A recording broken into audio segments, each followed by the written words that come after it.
അല്ലെങ്കിൽ നമ്മുടെ വീട്ടിലേക്ക് എല്ലാവർക്കും സാധാരണ നമ്മൾ താണ്ട ഒന്ന് 165 കൊടുത്ത് പിന്നെ ഒരു 165 കൊടുത്ത് അവനെ എടുത്തിട്ടുണ്ട്. നമ്മളിതിവിടെ മുട്ട് കുത്തി അങ്ങോട്ട് വരുന്നുണ്ട്. അപ്പോൾ നമ്മൾ ഇവനെ അടിക്കാൻ നോക്കി, അവനടിക്കാൻ നോക്കി പിന്നെയും കിട്ടിയില്ല. പിന്നെ സ്കോപ്പിട്ട് അടിക്കാൻ നോക്കി പിന്നെയും കിട്ടിയില്ല. ഒന്നുകൂടെ ട്രൈ ചെയ്ത് പിന്നെയും കിട്ടിയില്ല. പിന്നെ നമ്മൾ ഈ പെട്ടിയുടെ ഇവിടെ വന്നിട്ട് നമ്മൾ സൈഡിൽ നിന്ന് അടിക്കാൻ നോക്കി, അവനെ കണ്ടില്ല. പിന്നെ അപ്പോഴത്തേക്കും ഞാനോർത്ത് അപ്പുറം വല്ലതും വന്നു. അപ്പോൾ അപ്പുറം സൈഡിലൂടെ പോവുക. അപ്പോൾ ഈ പെട്ടിയുടെ ഇട്ട് ആ സൈഡിലുള്ളവന്മാരെ അടിക്കാൻ നോക്കി, കിട്ടിയില്ല. പിന്നെ അടിക്കാൻ നോക്കി പിന്നെ കിട്ടിയില്ല. ഞാനോർത്ത് അവന്മാർ ഇങ്ങോട്ട് വന്നു. അപ്പോൾ ഞാൻ ഒന്ന് ബാക്ക് വലിഞ്ഞ് ഈ വാതിലിൻ്റെ ഇവിടെ നിന്നൊന്ന് ഫൈറ്റ് ചെയ്യാമെന്ന് വിചാരിച്ചു.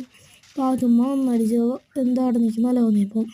അപ്പോൾ നമ്മൾ ഇങ്ങോട്ട് വന്ന് ഈ ഒരു ഓടി വരുന്ന സൗണ്ട് കേട്ടോ. ഞാനത് രണ്ടുപേരുമല്ലോ. അപ്പോൾ ഞാൻ മെല്ലെ ഒന്ന് വലിയാന്ന് വിചാരിച്ചു. അപ്പം അങ്ങനെ ഒരുത്ത മെഡടിക്കുന്നുണ്ട്. അപ്പോഴത്തേക്കും ഞാൻ ഇവിടെ വരുന്നവനെ പെട്ടെന്ന് അടിച്ചിട്ട് നമ്മൾ പെട്ടെന്ന് ഈ വാതിലിൻ്റെ ഇതിൽ കൂടെ കയറി കോട ഇട്ടപ്പോൾ വേർത്ത വരുന്നത്. പെട്ടെന്ന് നമ്മൾ അവനെ അടിച്ചിട്ട് പിന്നെ നമ്മൾ ലാസ്റ്റ് ഇടുന്നല്ലേ, അപ്പോൾ റഷ് എന്ന് വിചാരിച്ച് പെട്ടിയുടെ കൊണ്ടൊക്കെ കയറിയിട്ട് ചാടി അടിച്ചത് നൈസ്.